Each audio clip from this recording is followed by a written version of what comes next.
بسم اللہ الرحمن الرحیم۔ اللہ کے نام سے شروع جو نہایت مہربان رحمت والا ہے۔ اذا جاءك المنافقون قالوا نشهد انك لرسول الله الله يعلم انك لرسوله والله يشهد ان المنافقين لكاذبون۔ جب منافق تمہارے حضور حاضر ہوتے ہیں کہتے ہیں کہ ہم گواہی دیتے ہیں کہ حضور بے شک یقیناً اللہ کے رسول ہیں، اور اللہ جانتا ہے کہ تم اس کے رسول ہو، اور اللہ گواہی دیتا ہے کہ منافق ضرور جھوٹے ہیں۔ اتخذوا ایمانهم جنة فصدوا عن سبیل اللہ انہم ساء ما كانوا يعملون۔ انہوں نے اپنی قسموں کو ڈھال ٹھہرا لیا تو اللہ کی راہ سے روکا، بے شک وہ بہت ہی برے کام کرتے ہیں۔ جس طرح ڈھال سے تلوار سے بچاؤ کیا جاتا ہے، اسی طرح ان لوگوں نے اپنے بچاؤ کے لیے قسمیں کھا لی کہ وہ مومن ہیں، تاکہ دنیا میں کافروں کا جو برا انجام ہونے والا ہے یہ اس سے بچ جائے۔ ذلك بأنهم آمنوا ثم كفروا فطبع على قلوبهم فهم لا يفقهون۔ یہ اس لیے کہ وہ زبان سے ایمان لائے پھر دل سے کافر ہوئے تو ان کے دلوں پر مہر کر دی گئی، تو اب وہ کچھ نہیں سمجھتے۔ وَإِذَا رَأَيْتَهُمْ تُعْجِبُكَ أَجْسَامُهُمْ وَإِن يَقُولُوا تَسْمَعْ لِقَوْلِهِمْ كَأَنَّهُمْ خُشُبٌ مُّسَنَّدَةٌ يَحْسَبُونَ كُلَّ صَيْحَةٍ عَلَيْهِمْ هُمُ الْعَدُوُّ فَاحْذَرْهُمْ قَاتَلَهُمُ اللَّهُ أَنَّى يُؤْفَكُونَ۔ اور جب تو انہیں دیکھے ان کے جسم تجھے بھلے معلوم ہوں، اور اگر بات کریں تو تو ان کی بات غور سے سنے، گویا وہ کڑیاں ہیں دیوار سے ٹکائی ہوئی، ہر بلند آواز اپنے ہی اوپر لے جاتے ہیں۔ وہ دشمن ہیں تو ان سے بچتے رہو، اللہ انہیں مارے، کہاں اوندھے جاتے ہیں۔ یعنی ان کا ظاہری حلیہ بڑا پرکشش ہے اور باتیں بڑی لچھے دار ہیں کہ آدمی انہیں سنتا ہی رہ جائے، لیکن اندر سے ان میں نفاق کی نجاست بھری ہوئی ہے۔ روایات میں ہے کہ عبداللہ بن ابی اپنے ڈیل ڈول کے اعتبار سے پرکشش شخصیت رکھتا تھا، اور اس کی باتیں بھی بڑی فصاحت و بلاغت کی حامل ہوتی تھیں۔ لکڑیاں اگر کسی دیوار کے سہارے لگی رکھی ہوں تو دیکھنے میں کتنی اچھی لگیں، ان کا کوئی فائدہ نہیں ہوتا۔ اسی طرح یہ منافق لوگ دیکھنے میں کتنے اچھے لگیں، حقیقت میں بالکل بے مصرف ہیں، جن کا کوئی فائدہ نہیں ہے۔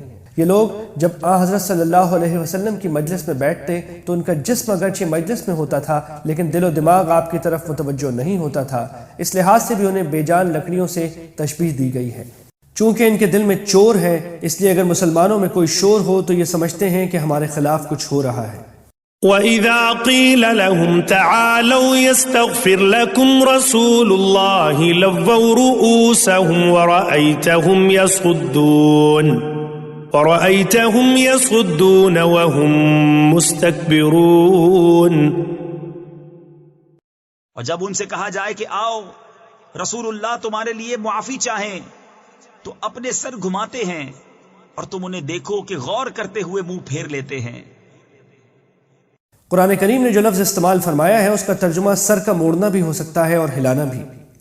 حضرت شیخ الہند رحمۃ اللہ علیہ نے شاید اسی لیے اس کا ترجمہ مٹکانے سے کیا ہے، جس میں ایک مکاری کا تصور پنہا ہے اور جو ان کی کیفیت کی صحیح ترجمانی کرتا ہے۔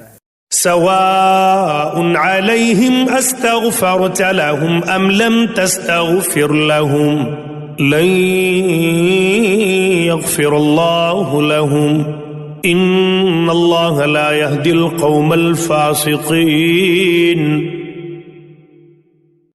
ان پر ایک سا ہے، تم ان کی معافی چاہو یا نہ چاہو، اللہ انہیں ہرگز نہ بخشے گا، بے شک اللہ فاسقوں کو راہ نہیں دیتا۔ مطلب یہ ہے کہ جب تک یہ لوگ اپنی منافقت سے توبہ کر کے صحیح معنی میں مسلمان نہیں ہو جاتے، اس وقت تک ان کی بخشش نہیں ہوگی۔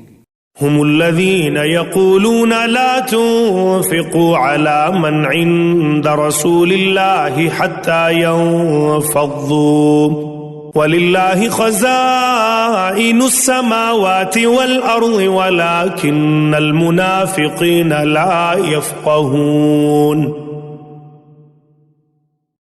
وہی ہیں جو کہتے ہیں ان پر خرچ نہ کرو جو رسول اللہ کے پاس ہیں یہاں تک کہ پریشان ہو جائیں، اور اللہ ہی کے لیے ہیں آسمانوں اور زمین کے خزانے، مگر منافقوں کو سمجھ نہیں.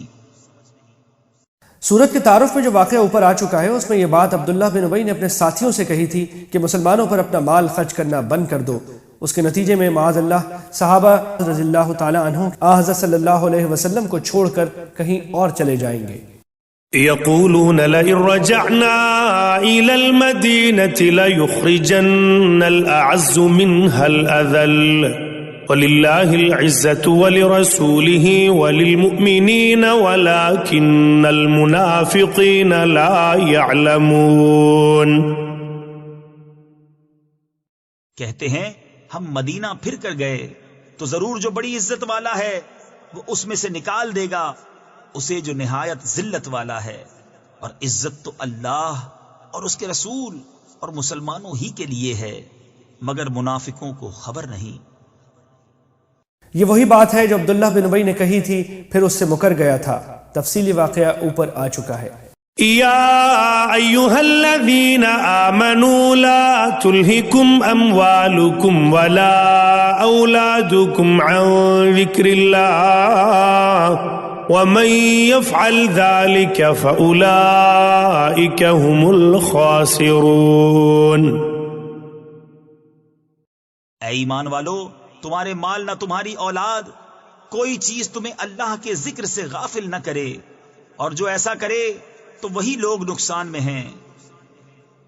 وَأَنفِقُوا مِمَّا رَزَقْنَاكُم مِّن قَبْلِ أَن يَأْتِيَ أَحَدَكُمُ الْمَوْتُ فَيَقُولَ رَبِّ لَوْلَا أَخَّرْتَنِي إِلَىٰ أَجَلٍ قَرِيبٍ فَأَصَّدَّقَ وَأَكُن مِّنَ الصَّالِحِينَ. اور ہمارے دیے میں سے کچھ ہماری راہ میں خرچ کرو قبل اس کے کہ تم میں کسی کو موت آئے، پھر کہنے لگے اے میرے رب تو نے مجھے تھوڑی مدت تک کیوں مہلت نہ دی کہ میں صدقہ دیتا اور نیکوں میں ہوتا. وَلَن يُؤَخِّرَ اللَّهُ نَفْسًا إِذَا جَاءَ أَجَلُهَا واللہ خبیر بما تعملون. اور ہرگز اللہ کسی جان کو مہلت نہ دے گا جب اس کا وعدہ آ جائے، اور اللہ کو تمہارے کاموں کی خبر ہے.